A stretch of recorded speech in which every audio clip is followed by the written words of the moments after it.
All right, we're going to be working on lesson 8.5, and we're going to start what's called factoring. And so what we're going to start looking at is how do we look at something like this, and how do we pull out information, okay? So basically today what's happened is here's your problem, or here's your final answer, and we're going to work backwards to get what the problem should have looked like back in our last test, okay? So the greatest common factor is the largest number and variable, and really it could be variables that can be divided by all parts of a polynomial.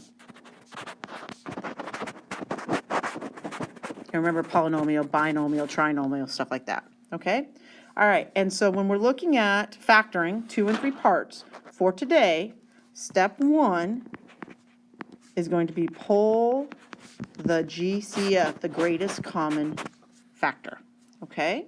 And then we're going to talk tomorrow about more things that you can do. All right, so when we're looking at this, what I'm looking for, what is the biggest number, okay? So I'm going to put up here kind of things to look for. Okay, so 1 would be biggest number. And the second guy, and I know this sounds a little weird, but the smallest variable.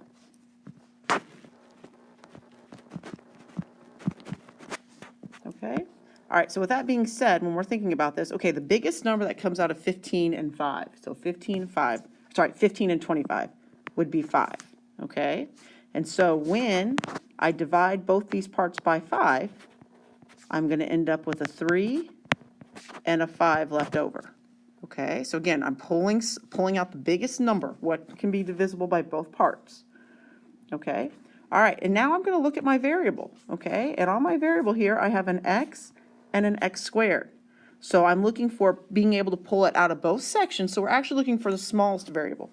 So the smallest variable would be an x. Now, when I divide here by the x, these x's are going to cancel. And when I divide by an x here, I'm going to have 1x left over. Remember, subtract them, and you have 1x left over.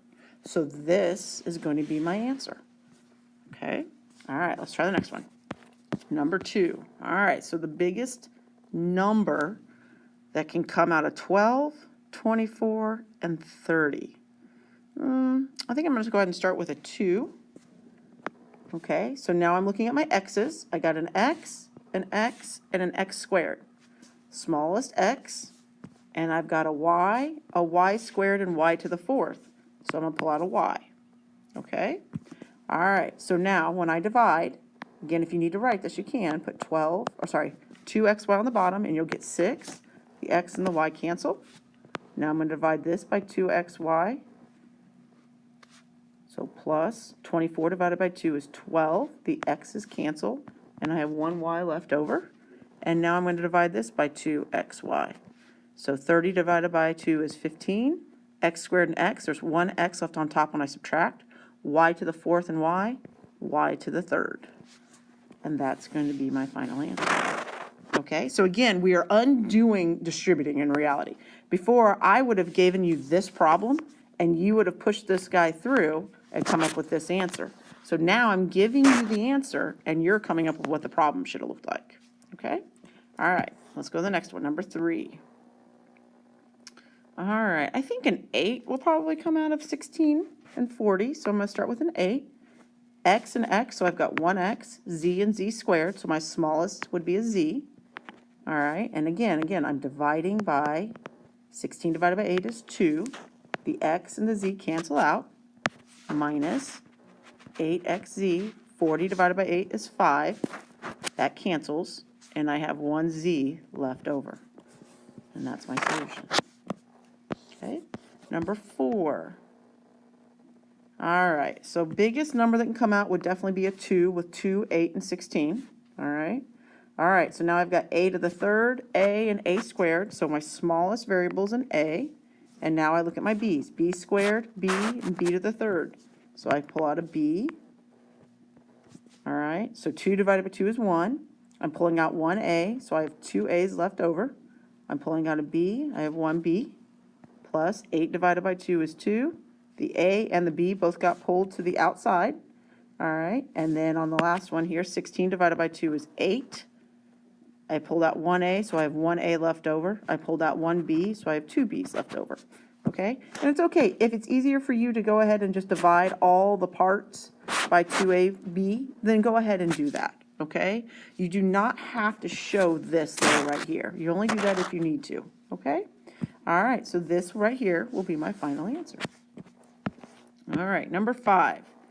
Okay, so on this guy, I can pull a 4 out. So I pull out a 4, and I'm going to get x squared minus 1. Okay, be careful here. A lot of people always want to forget that when I divide by 4, they a lot of times will put like a 0 or not put this guy here. So 4 divided by 4 is 1. Make sure you count for that. And this would be your final answer. Okay, number 6.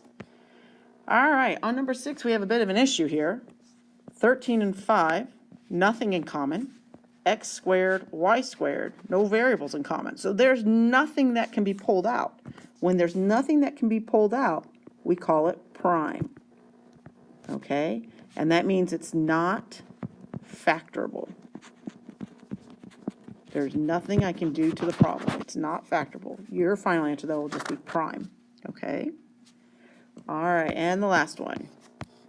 All right, a lot of times when I'm looking at this problem, if I see that there's a negative here and a negative here, I'm going to go ahead and pull out a negative, and then 2 and 4 would be 2. So anytime that we've got negatives throughout the entire problem, I'm going to pull a negative out, and that'll make the inside nice and pretty as far as positives go. Okay, so, oh, you know what I forgot? I forgot my variable, didn't I? Okay, so x squared and x to the 4th, I can pull out 2 x's. Okay, and again, if you need to write this on the bottom, go ahead and do that. You're dividing by negative 2x squared. So negative 2 divided by negative 2 is 1.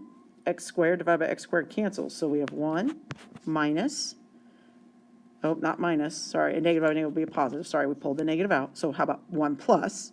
4 divided by 2 is 2. X to the 4th and x squared, there would be 2 x's left over there. And that's your final answer. Okay? All right, that concludes notes for today. We'll continue the rest of this lesson at a later date. Thanks.